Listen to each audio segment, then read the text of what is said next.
Acts, the book of Acts, is the second volume to Dr. Luke's account of the gospel. And so it is the action, the acts of God, the acts of Jesus, the acts of the Holy Spirit, and the acts of the apostles as well. And this is where the church, the body, the bride of Christ was formed.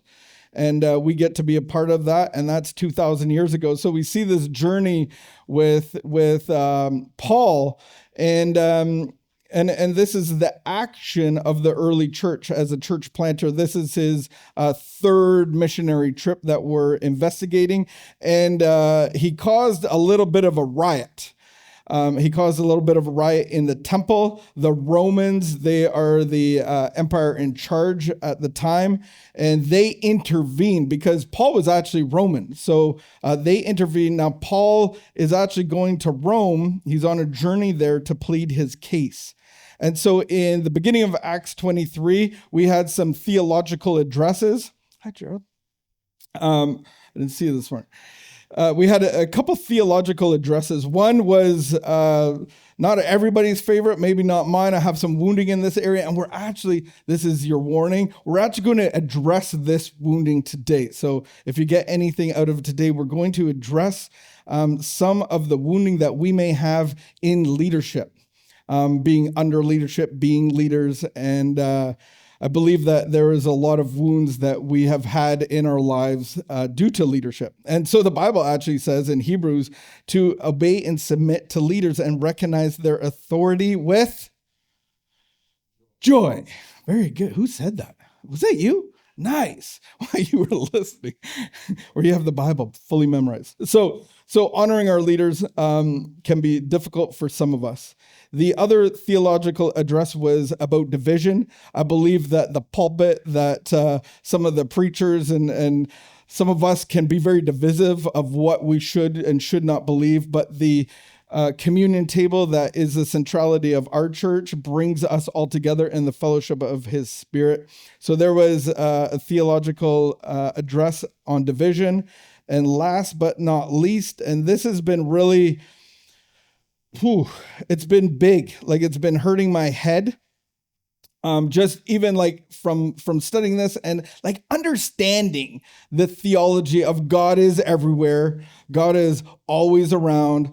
God is in all and through all. He's all powerful. All creation spoke out of his mouth. He didn't just go, there you go, and left it. So I understand the providence of God. But once you put that into a day-to-day theological box, it can be very challenging, especially pairing that with leaders.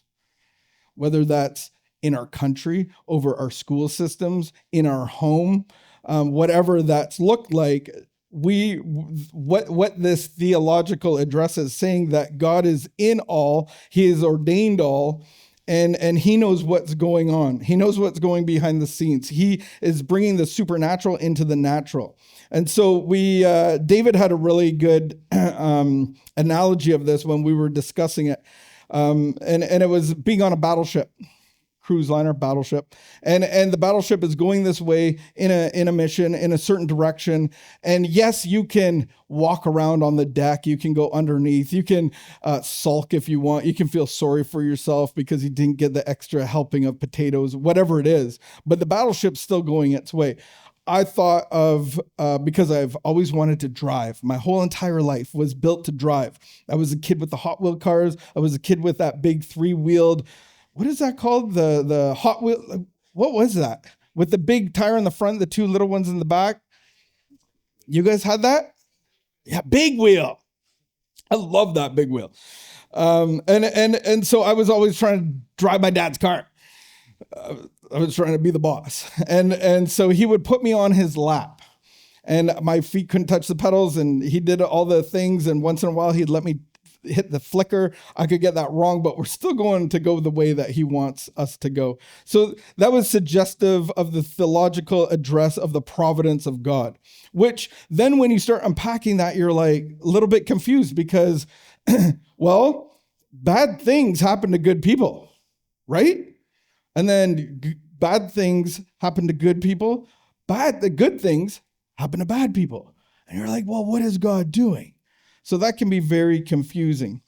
What we looked at is a couple Bible verses of supporting text. In their hearts, humans plan their course, but the Lord establishes their steps. The law is cast into the lap, but every decision is from the Lord. A person's steps are directed by the Lord. How can anyone understand their own way? So those were out of Proverbs, and I have a few more if you wanted some more conversation about that. But I want to go into honoring leaders, the last half of Acts 23, and God's providence. So in Romans 13:1, it says, let everyone be subject to the governing authorities. There is no authority except that which God has established. The authorities that exist have been established by God. That can be very confusing, especially in light of certain leadership countries and even our own, or however you think about that. It's saying that God has ordained all of this. So here we have a plot to kill Paul. Paul was actually in the same prison as Peter. This is kind of where the stage is at. It was the Antonio Fortress. And so what happened to Peter? The whole church prayed. And what happened to Peter? Yeah, like there was an angel of the Lord. He was just airlifted out. And he went to all the people like us that were praying for him, right? He knew that we were praying for him. Paul is in the same situation. Do you think people are praying for him? As a power church planter, he knows a lot of people. They're all praying for him. And now there's a plot to kill him. He doesn't get out. And this is, I believe, God's providence of taking Paul to Rome. Because all of the people that loved Paul was like, Paul, don't go there. Don't do that. They actually hate you, Paul. They're going to kill you. Even Paul was like, I don't even know which way to go. And even Paul was like, oh, well, I'm going to go into the arena and I'm going to give him a what's for. And he was actually convinced from his own people not to go in that arena. Can Paul make a mistake and not end up in Rome? That's God's providence. Can I mess up in my prayer life and miss the will of God for my life or your life or whoever I'm praying for? Or what if I don't even pray anymore because it doesn't matter because God's going to do whatever he's going to do? We can go on both sides of the providence of God. I believe that these spiritual activities and exercises are for me to have a relationship with God, to be loved by God, to be nurtured by him. And I build the relationship with prayer and meditation and time. All good things are going to work together for God's good. That's God's providence. So I just want to invite you in because this can be hard, but I want to invite you into just not reliving trauma, obviously, but just to be able to understand maybe in your life there was horrific parenting or some things that happened to you even in the workplace, or harassment or abuse. Those are all leaders in your life that may have taken advantage of you. Or there may have been good leaders in your life and they bypassed you and you felt left out or abandoned. So would you just let the Holy Spirit bring that stuff up? And it's for a reason, because I believe that God will heal and restore and maybe invite you into letting go of some of the things that you're holding on to, because we're actually vessels of God and we're not really designed to hold on to some of this stuff. So that's hopefully where we're going to go. Here we go in verse 12. The next morning, some Jews formed a conspiracy and bound themselves with an oath to not eat or drink until they had killed Paul. Man, if I was in that group, I would probably last a very short period of time, unless we killed him. More than 40 men were involved in this plot. 40 men took an oath together to kill another man. They went to the chief priests, so they went to their leaders and their elders and said, we have taken a solemn oath not to eat anything until we have killed Paul. They're approving of this plan. So an oath, we'll just talk about this, the spiritual practice and principle of oaths and promises. Has anybody ever made a promise? That's very few people. Good for you guys. Have you ever been in addiction and made a promise? I will never. And then have you made that promise over and over and over? And then kind of manipulated it to change it and go like, well, this time I just won't do this, this, and this. I promise. And I'll be home exactly at this hour. I know I messed up last time, but this time I'm really serious. 10 o'clock. That's our cutoff. I have to work in the morning. So why would I be any later? And then 2 days go by. Yeah. I realized that at the end of my addiction for 15 years, the words that came out of my mouth, that fell out of my mouth, I didn't even believe. That's a weird position to be. I see the words coming out and they fall on the ground before me because I couldn't tell the truth or make a promise to save my life. So Jesus is actually inviting us into the Sermon on the Mount in Matthew 5:33. He's actually speaking of a principle of value for letting our yes be yes and our no be no. He says, again, you have heard that it was said to people long ago, do not break your oath, but fulfill to the Lord the vows you have made. But I tell you, do not swear an oath at all, either by heaven, for it is God's throne, or by earth, for it is his footstool, or by Jerusalem, for it is the city of the great king. Do not swear by your own head, for you cannot make even one hair white or black. All you need to say is simply yes or no. Anything beyond that comes from the evil one. Oh my goodness. Take this into the observations of this principle into addiction, right? I promise I will never, or I promise I will always be faithful. How about if you guys are in recovery, we say the step 3 prayer. And if you've done the LifeLab, we offer ourselves to God. We offer ourselves to Jesus. How many times do we actually renege on that? Like, I'm giving over 100% of me to you. I'm going to go through this inventory process. I'm going to actually make effort so that I don't renege on that promise. And 2 weeks later, you're doing something that you're doing things that you said you wouldn't do. Everybody been to jail here? Anybody? Okay, you don't really have to raise your hand.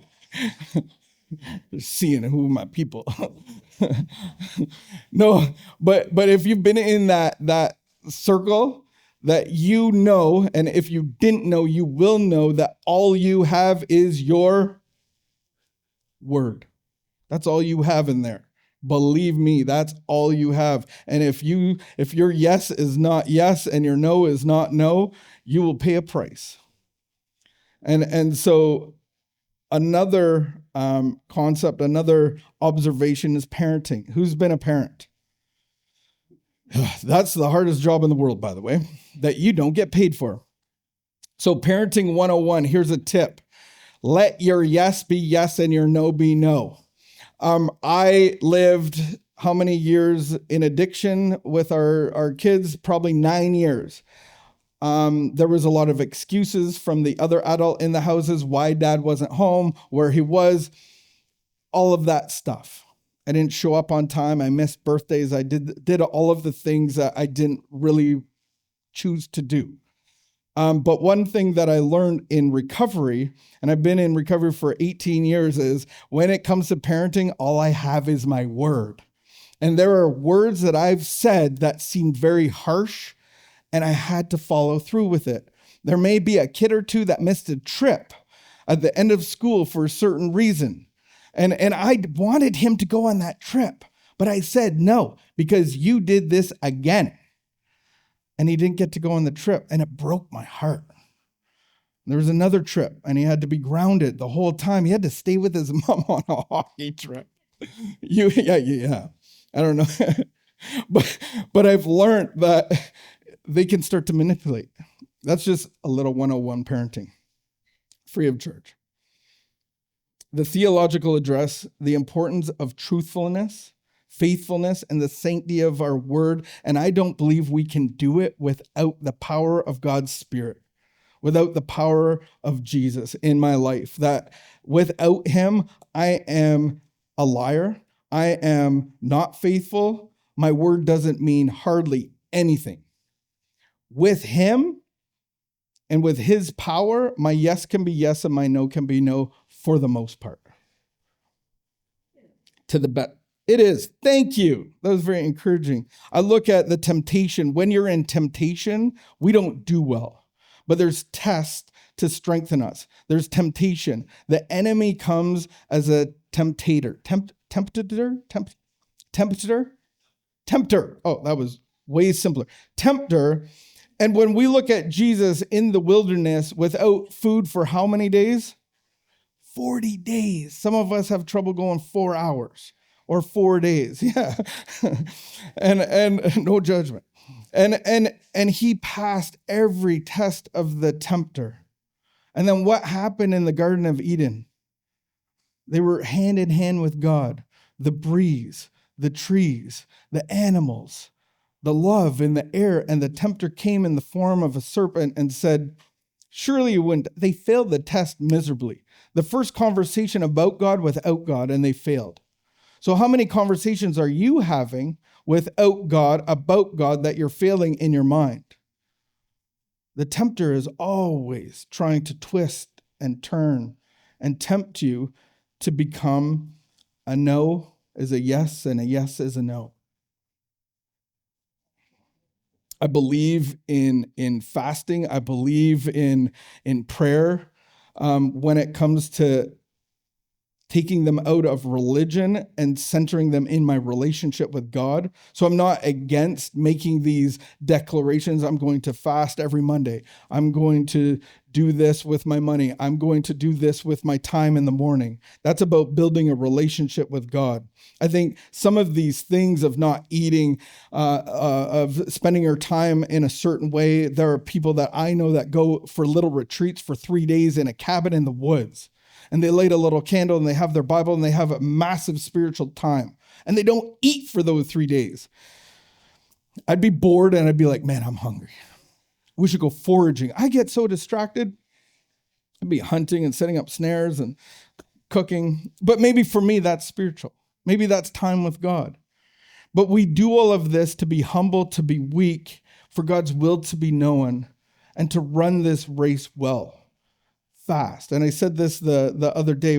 I was looking at a pastor and he was talking, listening to a podcast, and he was interviewing people because he was understanding the spiritual concepts of prayer and fasting. And so even the word fasting has the word fast in it. And we're all here to run a race. It's a marathon, but we want to finish the race. We want to go fast. I want to go fast enough to finish, get it over with. No. It's over at the end of our days. But he talked to a race car driver and he said, what's the key to going fast? This is an indie guy. He goes fast for a living. He's a professional fast guy. And he said the number one thing about going fast is braking. Stopping, like braking around corners. And he goes, those are the fastest drivers that get braking. And the fastest Christians, the most effective Christians are the ones that brake, the ones that stop, the ones that are about the relationship of Jesus, fasting and prayer and meditation. Verse 15. Now then, you and the Sanhedrin petitioned the commander to bring him before you. So they're making their plan. This is the implementation of their plan on the pretext of wanting more accurate information about the case. We are ready to kill him before he gets here. So they're going, 40 men, I will not eat. I will not sleep until Paul is dead. I put my, what do you say? I cross my heart and hope to die. Yeah. They're doing all of that. And then they go to the leaders. This is the plan. We'll bring Paul in. You bring Paul in to explain you to a little bit more to get his plan, and then we'll kill him. And it's agreed upon. The second theological address that I want to bring up is, in this life, you will have trouble.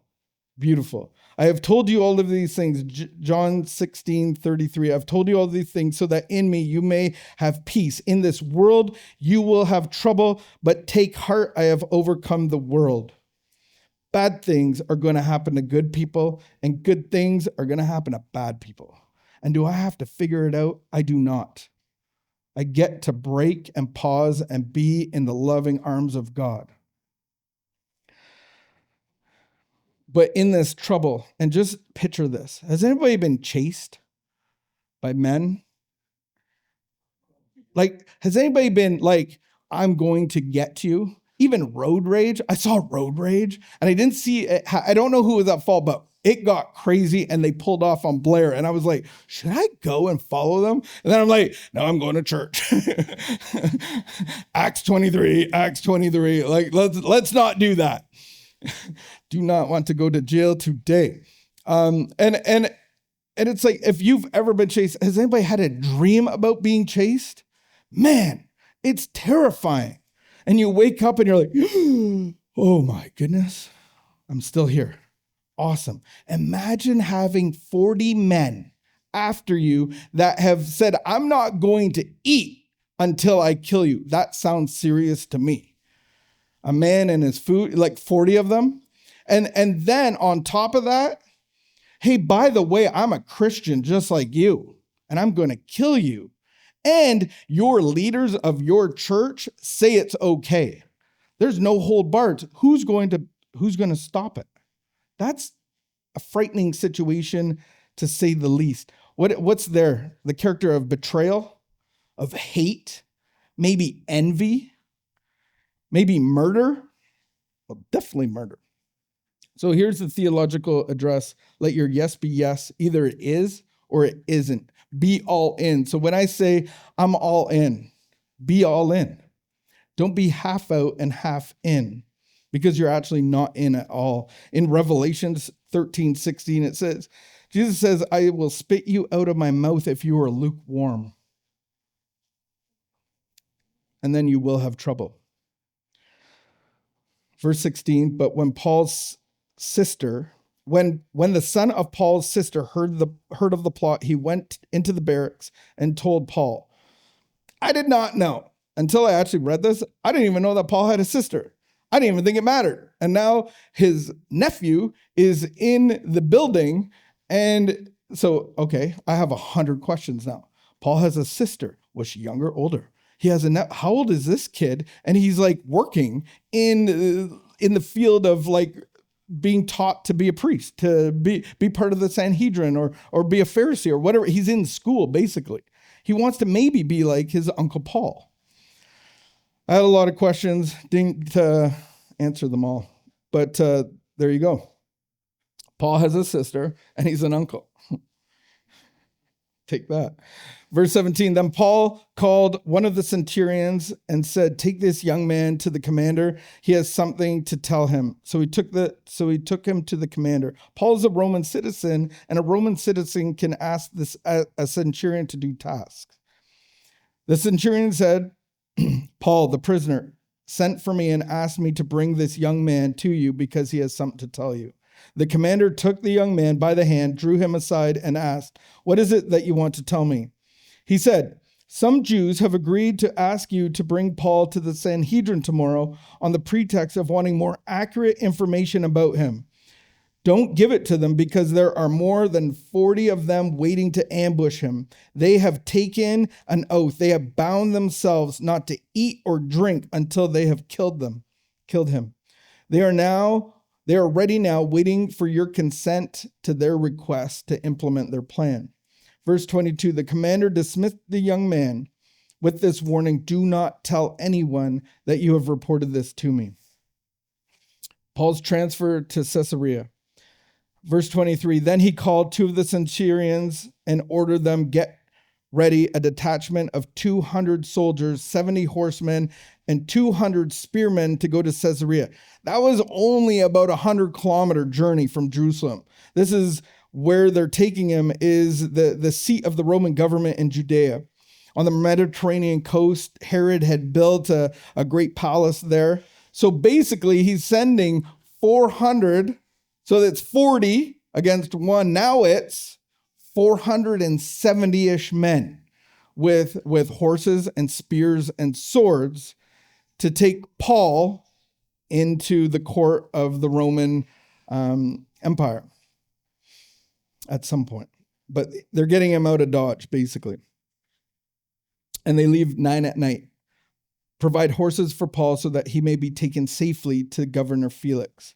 He wrote a letter which follows. Claudius Lysias, to his excellency, Governor Felix. Greetings. This man was seized by the Jews, and they were about to kill him, but I came with my troops and rescued him, for I had learned that he is a Roman citizen.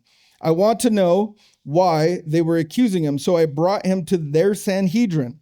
I found that their accusation had to do with the questions about their law, but there was no charge against him that deserved death or imprisonment. When I was informed of a plot to be carried out against this man, I sent him to you at once.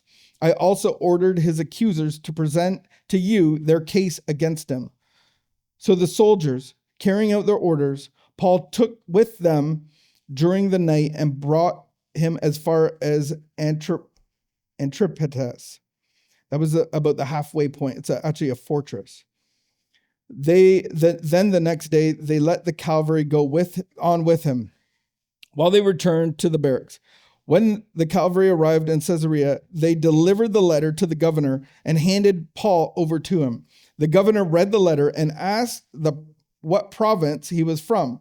Learning he was from Cilicia, thank you. He said, I will hear your case when your accusers get here. Then he ordered that Paul be kept under guard in Herod's palace. This is an intense situation. Paul is somehow in jail. He wanted to go to Rome to be a witness to people. He wanted to be a church planner, and here he is in jail. He's got 40 men after him from his own people group. And in the providence of God, I want you to know, because Paul knows this, I do believe, because the Lord came and stood beside Paul on 5 occasions. He met the Lord personally, had like vision, and he had words of care and love and concern.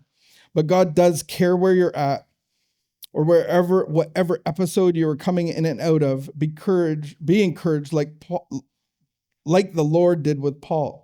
And God is always with us, no matter what situation or trouble that you're in. God's providential care is there, no matter what. God is with you. Do you know him? Are you resting in him, even in your trials and tribulations? So the theological address, let your yes be yes. Basically, be faithful. And then you will have trouble. So we have a myriad of men that have sworn on their lives without food and water until Paul is dead. I don't know where it ends. Like, I don't know if they tapped out, one at a time. They were like, oh, this is a futile situation. Or were they following him the whole trip? Were they trying to get a piece of him? I don't know. But I believe that God wants to heal stuff in all of our lives. Because I was reading this, I got excited in a way. I was adopted when I was 2 years old. I know what abandonment is. And even though I was adopted in a great family, I still have wounding from that. And that's leadership over my life. And then I got excited because I'm like thinking of all of you, and maybe not everybody's been adopted, but I believe that everybody has been under harsh leadership, whether that's at home with your parents or lack of parents, whether that's having the shortest leash in the world or no leash at all, just let you run wild. Maybe that's a school teacher. Maybe that's an aunt or an uncle that tormented you or put you in horrible, horrific situations. I know that I was under Christian leadership and I was asked for my keys, and the part that I ran, I was in a timeout. And I basically wanted I did give my keys, and inside I gave the finger to all the Christians. I said, this is how you treat your own people? How many addicts, how many times have you sworn off leaders and judged them and said, well, they didn't do their job properly? And you threw them under the bus. How about faithfulness with intimate partners or lack thereof? How about best friends that betray you? All of these things I think we hold on to, some of them We just kind of go, that was the past. It's not that big of a deal. I say, yeah, I'm an adult now. Doesn't really matter. But I believe we hold on to all these things in our little hearts. And then when the situation comes and you have a leader in your life or at work, all of a sudden it comes out. Oh, why am I a little bit rebellious all of a sudden? Why am I gossiping? Why am I doing these things to diminish their authority? Well, you can't tell me what to do.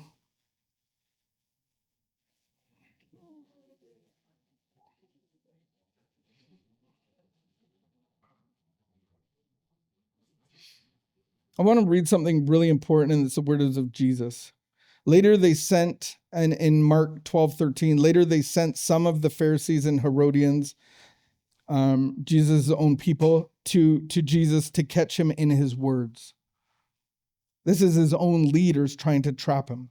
They said to him, "Teacher, we know that you're a man of integrity." So they're going to attack his integrity. "You aren't swayed by others because you pay no attention to who they are, but you teach the way of God in accordance with the truth. Is it right to pay the imperial tax to Caesar or not? Should we pay it? Should we or shouldn't we pay it?" They're attacking his integrity. They're going after him to discredit and disprove him. Jesus knew about their hypocrisy. "Why are you trying to trap me?" he asked. "Bring me a denarius." So that's a coin, Roman coin. "And let me look at it." They brought the coin, and he asked, "Whose image is this?" And it was against the law for any Jewish person to have a graven image on it. And he's actually saying, "Whose image is this?" He probably got it from one of them. And they weren't even allowed to carry those coins on them because it had a graven image on it. "Whose image is this? Whose inscription is this?" "Caesar," they replied. Then Jesus said, "Give back to Caesar what is Caesar's, and God what is God's." And they were amazed at him. And I think that this is an invitation to give Caesar what Caesar's. The world is the world. Whatever authority is demanding of us, we have to obey it and come under it at some level. If it goes against God's rules and regulations, then that's our ultimate authority. But God wants our hearts, our whole hearts. And any wounding and scarring and open wounds and scabs and the hurt and the pain that we hold from horrific leadership, maybe this is an invitation to give your whole heart to God today, to be able to release these people, because the providence of God has released them. He died for their forgiveness as well as mine, as well as yours. Can we explain every horrific leader that has murdered, killed, maimed humanity, tried to take over the world, tried to put their stuff on you and hurt you, abuse you? And you ask but that was from God? I believe God didn't orchestrate that, but just like Paul going to Rome in chains, he was always with him.